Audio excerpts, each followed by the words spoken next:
Olá pessoal, aqui é o professor Danilo de Filosofia. Hoje nós vamos dar continuidade ao conteúdo do livro Poliedro, trabalhando o capítulo Platão, ou seja, vamos falar sobre os aspectos centrais da chamada filosofia platônica. Já Platão, aluno de Sócrates e futuro professor e mentor de Aristóteles, é um dos filósofos gregos mais conhecidos e estudados até hoje, especialmente por sua obra fisicamente ter sobrevivido por mais de 2.400 anos. Muito importante para a história da filosofia, Platão ele é responsável por termos acesso ao pensamento de diversos filósofos da Grécia Antiga, como Sócrates, Heráclito, Pitágoras, Parmênides, entre outros. Platão foi ainda o introdutor do método do diálogo em filosofia, ou seja, do método dialético, e com sua obra A República, fundou a filosofia política ocidental. Os personagens desses diálogos platônicos, que foi a obra que sobreviveu ao tempo, lá desde a Grécia Antiga, tratam de diversos temas em praticamente todas as áreas da vida privada ou pública. Entre os principais temas nós encontramos a arte, a justiça, a medicina, o vício e a virtude, o crime e quais os castigos, o prazer, a sexualidade e a natureza humana. Platão foi um dos filósofos mais conscientes do modo como a filosofia deveria ser concebida e qual deveria ser o seu escopo e ambições para poder aspirar se tornar um filósofo. Platão, de fato, ele pode ser considerado o inventor do tema da filosofia, aquilo de que ela de fato trata, tendo a filosofia como um rigoroso e sistemático exame de assuntos éticos, políticos, metafísicos e epistemológicos. A postura filosófica de Platão, que atualmente seria descrita como uma postura racionalista, ela tem seu início a partir de uma definição de raciocínio como uma operação mental discursiva, pautada pela lógica e utilizando proposições para extrair conclusões. Ele é também considerado um realista em relação à existência de universais, as formas ideais, é considerado também um idealista na sua teoria das ideias, na qual a verdadeira realidade estaria no mundo das ideias, outro mundo além desse mundo físico, sendo acessível apenas através da razão. Ainda pode ser considerado dualista, uma concepção que é baseada na existência de duas substâncias irredutíveis uma à outra.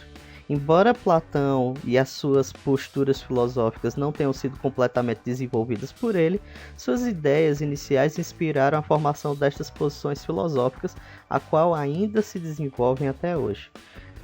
Por exemplo, o realismo, na forma apresentada acima, é hoje visto como realismo platônico.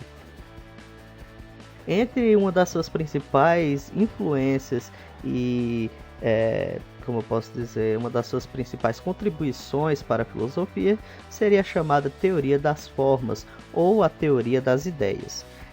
De acordo com essa teoria, as formas abstratas, aquelas não materiais, ou seja, as formas como pensamos as coisas físicas, possuem o tipo mais elevado e fundamental de realidade.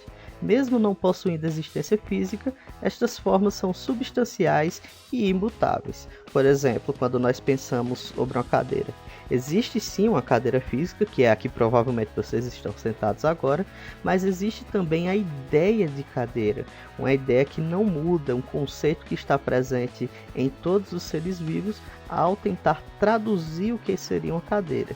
Uma cadeira seria um móvel aonde nós poderemos sentar, nos acomodar. Já a forma como essa cadeira se apresenta, ela pode ser distinta e diferente entre elas, mas a ideia de cadeira ela é permanente e imutável. O mundo material mutável, ou seja, essas variações que ocorrem, no nosso exemplo, uma cadeira com encosto, uma cadeira sem encosto, uma cadeira de couro, uma cadeira de madeira, que conhecemos através da sensação ou da nossa experiência, teria uma existência secundária e dependente das formas, também chamada de ideias. Alguns autores chamam estas formas de essências puras, que sustentam a existência do mundo material. Então, basicamente, para Platão, o mundo das ideias, dentro da sua teoria, é que daria forma a toda a nossa realidade material. Platão também defendeu a existência de uma condição ou uma conexão metafísica, portanto abstrata, entre a maneira como procuramos ter acesso às formas, descrevendo tal procura, bem como as dificuldades inerentes a este processo, lá na sua alegoria, que é o chamado mito da caverna dentro da obra A República. Pessoal, agora nos debruçando sobre uma das principais obras de Platão, A República, ele é o segundo diálogo mais extenso de Platão, composto por 10 partes ou 10 livros, e aborda diversos temas como política, educação, imortalidade da alma, justiça.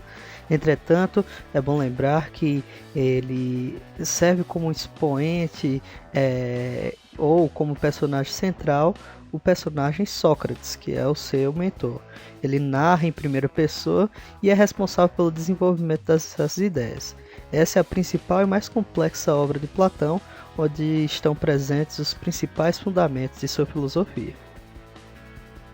A República, idealizada pelo filósofo Platão, se refere à cidade ideal, que ele chama de Calípolis. Nela deveria ser adotado um novo tipo de aristocracia. Diferente da aristocracia tradicional, baseada em bens e na tradição cultural da Grécia Antiga, a proposta do filósofo é que esta possua como critério o conhecimento. A Calípolis estaria dividida em 3 estratos sociais baseados no conhecimento e seria governada pelo chamado rei-filósofo ou filósofo-rei. Os magistrados responsáveis pelo governo da cidade seriam aqueles que possuíssem uma aptidão natural para o conhecimento e somente após um longo período de formação estariam preparados para ocupar os devidos cargos. Esse sistema de governo é chamado de sofocracia, que vem da palavra grega sophros, que é sábio, e kratia, que se refere a poder, e é representado como o governo dos sábios. Pessoal, é importante ainda perceber como a morte do filósofo Sócrates, que era o mentor de Platão, como esse fato foi importante para a continuidade da filosofia platônica. Basicamente, esse acontecimento motivou em parte a proposição de uma cidade ideal e sua crítica à democracia ateniense presentes na obra. Sócrates foi condenado à morte acusado de heresia e corrupção da juventude ateniense, como nós vimos no capítulo passado. Além disso, foi julgado em um tribunal democrático na qual participaram os cidadãos de Atenas. Para o filósofo Platão, a democracia é injusta por permitir que uma pessoa ignorante tem o mesmo valor que um sábio dentro das deliberações políticas. Por esse motivo, várias injustiças são cometidas dentro da democracia.